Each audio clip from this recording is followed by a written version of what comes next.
Every year, storm systems across the Atlantic produce more than the destructive landfalls and major news headlines.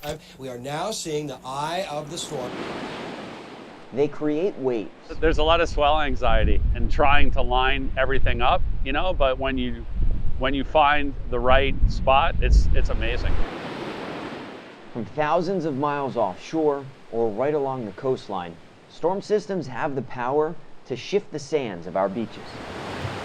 And nowhere is that more present than on the Outer Banks. You'll never get bored surfing here. Other places, the angle and the period and the size that makes certain waves do certain things, and here it's just like every single swell surprises me.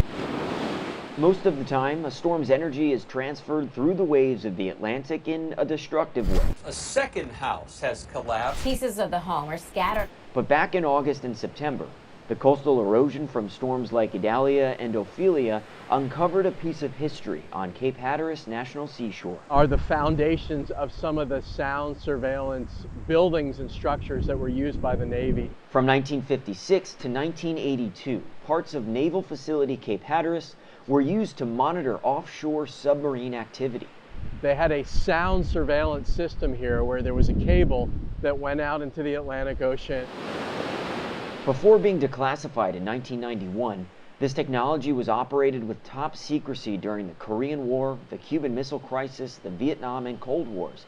In fact, in the early 60s, the first Soviet submarine was detected from the shoreline of Cape Hatteras.